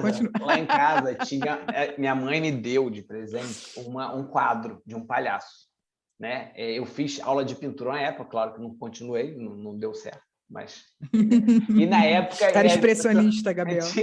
Tinha uma pessoa que desenhava um palhaço, falei, então vou fazendo um palhaço lá. E ela fez aquela técnica que o olho do palhaço, estou fazendo aqui com o dedo, gente, vocês não estão vendo, mas que o olho do palhaço acompanha para onde você vai. E esse meu amigo, ele ia lá para casa, ele fazia a gente tirar o palhaço do quadro. Eu tenho o quadro do palhaço, ficava no meu quarto. Aí ele pedia para poder tirar, porque o palhaço ficava olhando para ele, né? Mas é também assim, muito da cultura que construiu, né? Essa ideia do palhaço, até o filme de terror do palhaço, aquilo que você falou, né? Do tipo do palhaço.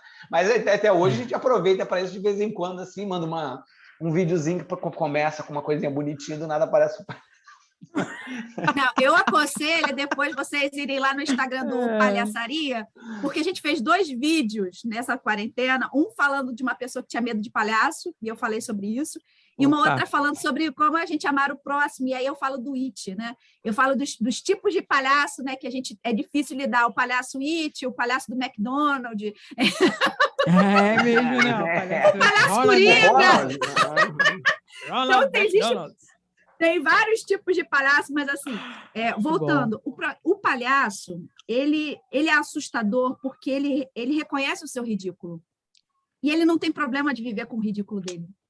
Você para pensar, o palhaço anda com uma roupa maior que ele, ou menor que ele, uma maquiagem extrema, assim, esquisita, e ele está bem.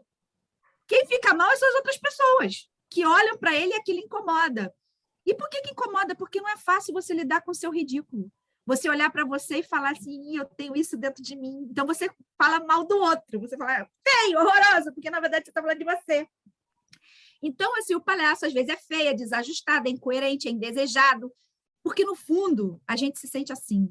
Mas aí é a questão da gente olhar para a gente no outro, sabe? É meio que um espelho. Eu, particularmente, percebi isso nas oficinas de palhaçaria que eu participei, quando a pessoa tinha muita dificuldade. Ou fala assim, eu não gosto de palhaço, porque eu não conseguia lidar com o ridículo. Eu, quando era criança, é assim, eu não conseguia lidar com o meu ridículo. Eu queria ser a considerada, a linda, a jovem. Eu não queria lidar com o meu ridículo, com o meu feio, entendeu? Por que tem... Outra coisa, por que tem tantos palhaços homens e tão poucas palhaças mulheres? Hoje tem muito mais. Porque a mulher tem muita dificuldade de lidar com o ridículo. Porque, socialmente falando, a mulher tem que ser linda, sexualmente desejável, corpo perfeito. E o que é uma palhaça mulher? Ela é toda destrambelhada, gente. Ela não vai ser linda. Ela não vai estar no top da moda. Ela vai estar com os cabelos em pé, ela vai estar com um batomzão. Tem um grupo russo fantástico, Licidei. Procurem coisas no YouTube desse grupo. Em que as palhaças usam os batons, cara, justamente ridicularizando essas mulheres que usam ultra maquiagem. E que, assim, uma sombra verde, uma sobrancelha fina que vai lá em cima e volta. Por que isso? Você tem que aprender que determinadas coisas e também olhar com um olhar de desnaturalizar, tipo assim, gente, isso é ridículo. Por que eu tenho que me depilar? Quem quiser depilar, depila. Mas para pensar que isso não é um ato natural, que você está constantemente, principalmente a mulher, maltratando o seu corpo para entrar num padrão que não é você. Você não se aceita. E o palhaço se aceita exatamente feioso, horroroso, esquisito, com a roupa que ele tem. E tá tudo bem. E ele ainda consegue ser feliz. E rir disso tudo. Então, quando a gente não consegue rir da gente, tem essa dificuldade lá no fundinho, assim, a pessoa que tem negocinho com palhaço pode levar para o set terapêutico, entendeu? Vai lá falar com essa terapeuta. Tem um sentido profundo aí, hein? Você foi explicando aí, a carapuça foi chegando, né? Ela vai chegando devagarinho. Então, assim, é preciso começar a olhar para isso dentro da gente, sabe? A gente tem muita dificuldade de olhar para os nossos erros, a gente quer parecer sempre perfeito, maravilhoso, divino, mas a gente é divino. Nós somos perfectíveis, nós não somos perfeitos. O que significa ser perfectível? E o palhaço sabe que ele é perfectível. Que é perfectível é o cara que está no processo de ficar perfeito. E assim, o nosso processo não vai acabar nunca. Se você acha que já está pronto, terminado e acabado, esquece. A criança, e esse é o legal da criança, a criança sabe que ela não tá pronta, acabada e feita. O adulto acha que tá. Por isso que o adulto fala assim, é muito difícil mudar na minha idade. Muito difícil não, você não quer mudar. Você não quer mudar porque você acha que já está perfeito. A criança não, ela sabe que ela não está perfeita, ela ainda não sabe ler, não sabe escrever, não sabe comer com os talheres, ela sabe. Então, ela não sofre. E é esse olhar, Priscila, que você está dando, assim, eu tenho pensado muito nisso, sabe? Porque eu estou acompanhando, né, nessa pandemia mais próxima, assim, o processo, por exemplo, de envelhecimento dos meus pais e como que a força física ela vai diminuindo. E aí você fica pensando como isso é um fenômeno natural, como nessa fase da vida eles têm se aproximado mais da infância, né? E a gente não se dá conta disso, de como o envelhecimento é uma nova infância, mas é uma nova infância também em sentidos que a gente não atribui. Essa semana, eu estava assistindo uma palestra de uma médica de cuidados paliativos que eu gosto muito, a Ana Quintana. Nós trabalhamos um livro dela, A Morte é um Dia que Vale a Pena Viver, quando a gente falou no episódio do luto, e ela está falando sobre envelhecimento. E aí chega um determinado momento que ela fala assim, olha, não diga às pessoas mais velhas que você convive que elas são teimosas. E eu fiquei, cara, eu falo isso o tempo inteiro. Você é muito teimoso, não faz isso, você é muito teimosa, não faz isso. Ela falou que, na verdade, é uma reconquista do espaço. Quando eles insistem em fazer algo, é porque eles estão redescobrindo como fazer aquilo. E a gente chamar de teimoso é a gente deslegitimar essa descoberta. Exatamente como a gente faz com a criança. Né? Obediente. Exatamente. E aí eu fiquei pensando, cara, é isso, sabe? A recuperação do seu direito de brincar é uma recuperação em qualquer fase da sua vida. Mas eu acho que a gente, enquanto adulto, a gente culturalmente se exige a perda desse direito, né? O que não é bacana, o que não é agradável. E a gente acaba projetando as nossas frustrações para a gente não se reconhecer enquanto ridículo, né? A gente não se reconhecer enquanto aquele que pode se equivocar e seguir em frente. A pressão que a gente se coloca sobre nós, ela vai se refletir em inúmeras formas. Vai se refletir na estética, como você falou, vai se refletir sobre os lugares sociais, vai se refletir sobre as nossas bandeiras de enfrentamento. Então, assim, observar o antes e o depois, né? Observar a criança e o mais velho, dialogar constantemente com essa criança, com esse mais velho que habita dentro de nós, vai fazer com que a gente realmente, por incrível que possa parecer, permanecendo presente, né? Que quando a gente fala de excessos, a gente fala muito, os budistas falam muito, no espiritismo fala-se muito, Chico Xavier falou brevemente, né? Excesso de passado é depressão, excesso de futuro é ansiedade, e o excesso de presente é estresse. Adulto que acha, não é? Adulto que acha, não, é top viver no presente, mas não é isso. A gente precisa recuperar essa fluidez, né? Estar casada com a Alexandra, para mim, é uma das maiores educações da minha vida, porque me fazem reparar o quanto eu fui responsável emocionalmente com as pessoas que conviveram comigo no passado. Que eu até fico pensando, nossa, como essa pessoa ainda fala comigo? Como essa pessoa é minha amiga, né? Porque, assim, você começa a ser minha amiga, desculpa. Porra. Mas, ao mesmo tempo, era tudo que eu sabia na época. E, assim, só agora que eu consigo compreender, com a maturidade mesmo, espiritualmente falando, né? Nem uma questão material, que a gente já chegou à conclusão aqui nesse podcast com você, que o adulto é uma infância espiritual, mas, assim, o adulto material, quantas conquistas a gente ainda precisa para ser, de fato, um adulto, né? Materialmente falando. E eu lembro que eu falava muito sobre o meu passado com ela, eu falava, nossa, eu fui uma péssima pessoa aqui, eu fui uma péssima pessoa nessa relação. E ela falou para mim, que é uma educadora infantil, uma professora de educação infantil, de ensino fundamental.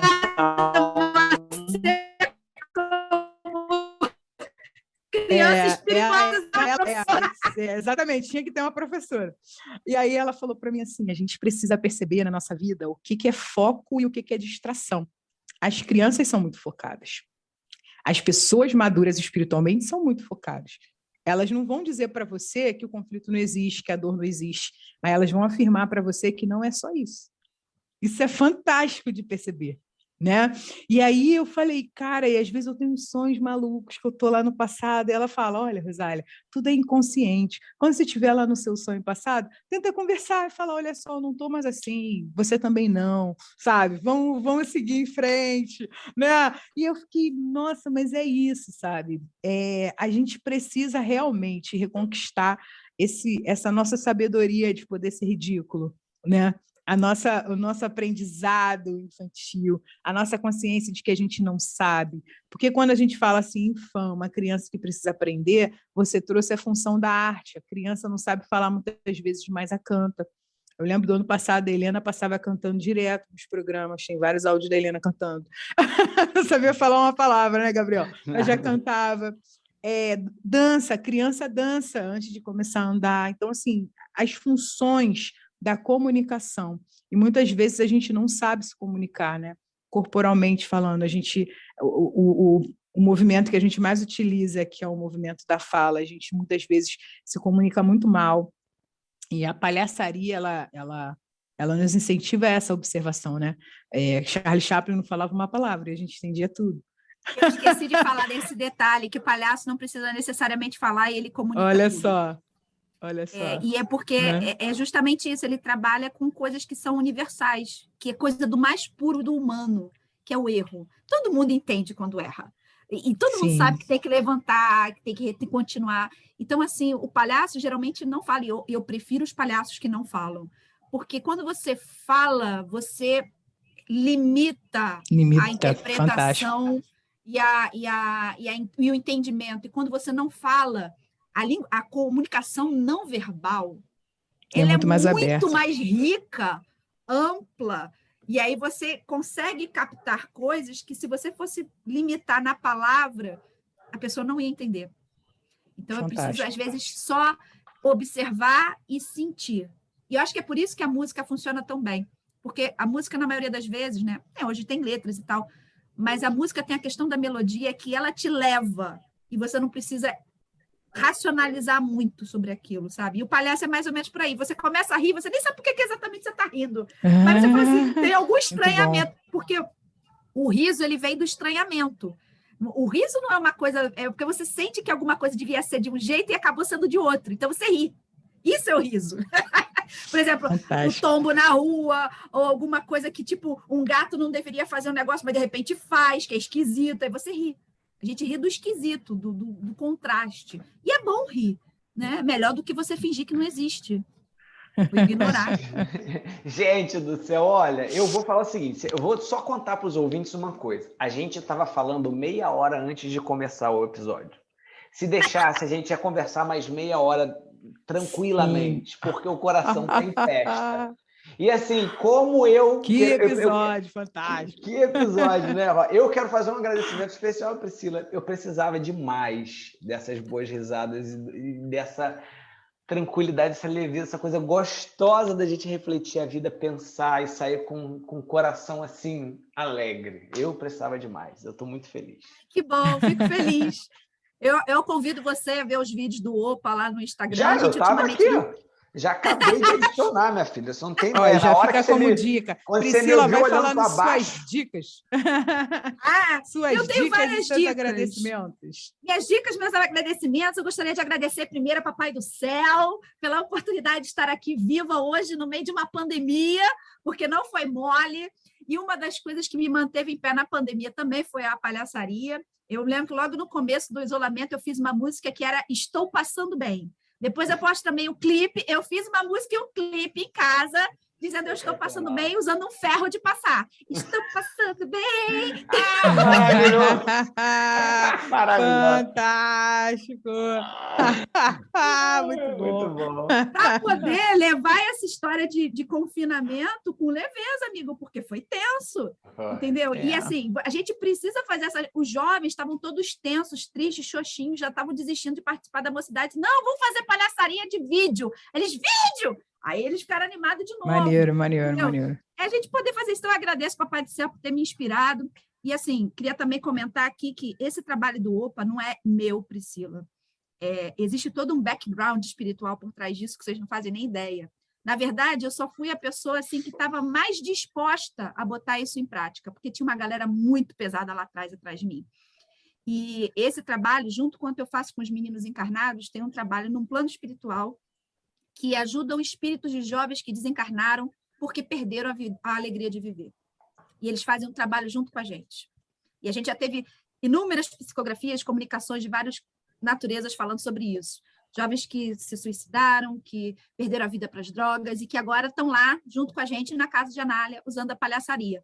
E de vez em quando, acho muito engraçado, quando eu estava fazendo desenvolvimento mediúnico, sempre aparecia lá na mesa mediúnica um ex-anão de circo, um acrobata, um mágico que morreu no descarrilamento de trem. Olha, eu achava muito cômico isso. Eu falei assim, isso aí veio comigo. Isso aí...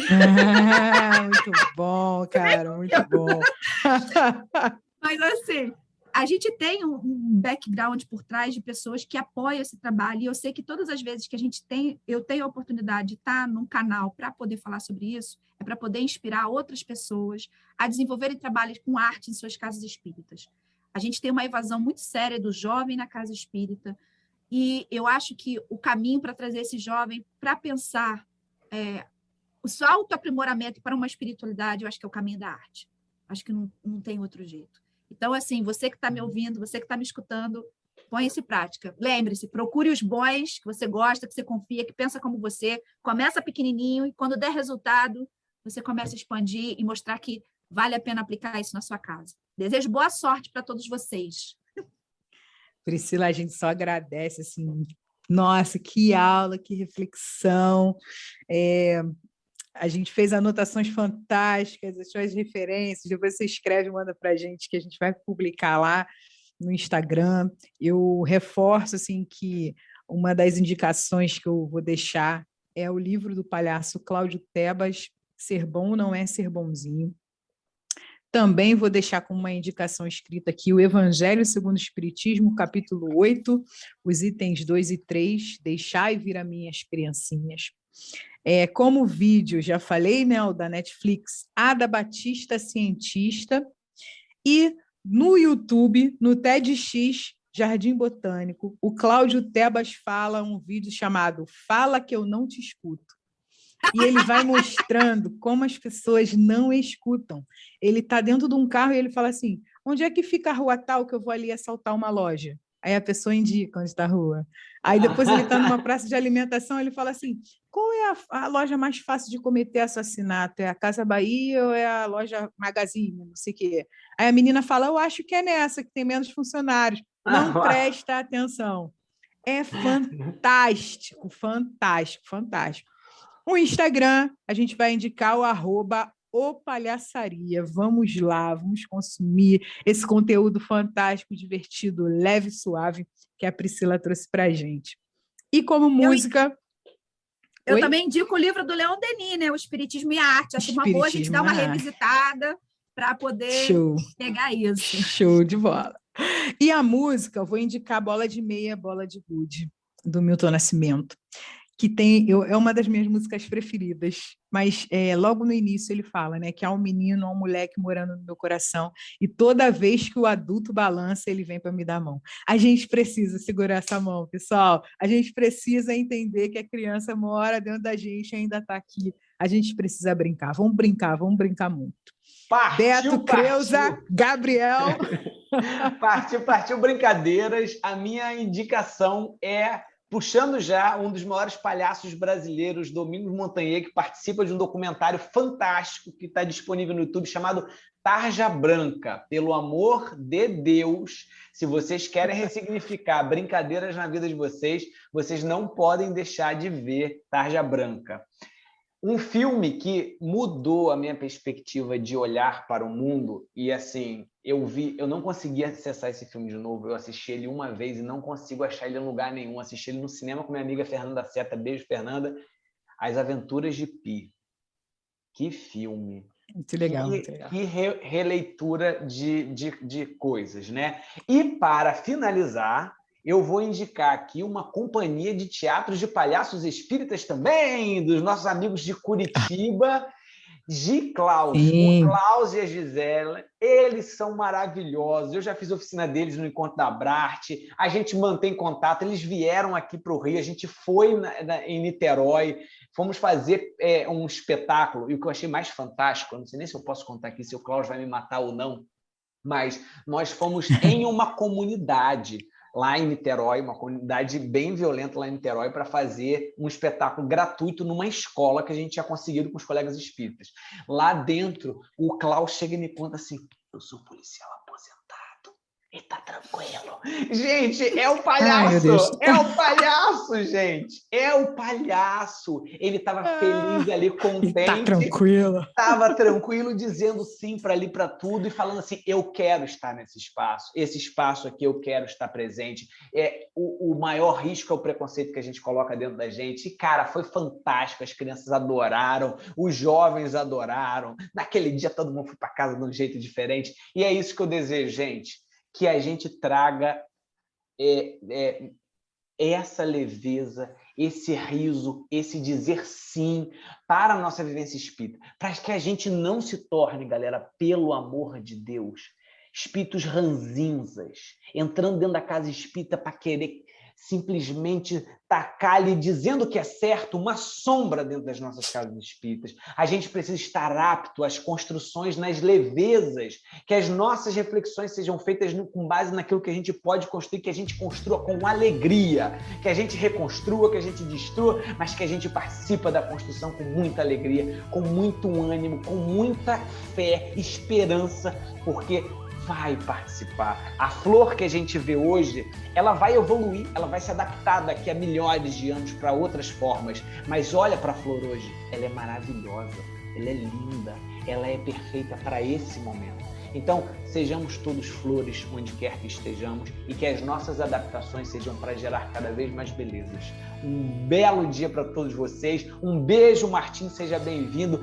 Tamo junto, Kardequinho, parabéns mais uma vez. Beijo no coração de todo mundo. Até semana que vem, próximo Lente Espírita. Beijo, até o próximo Lente. Tchau, tchau.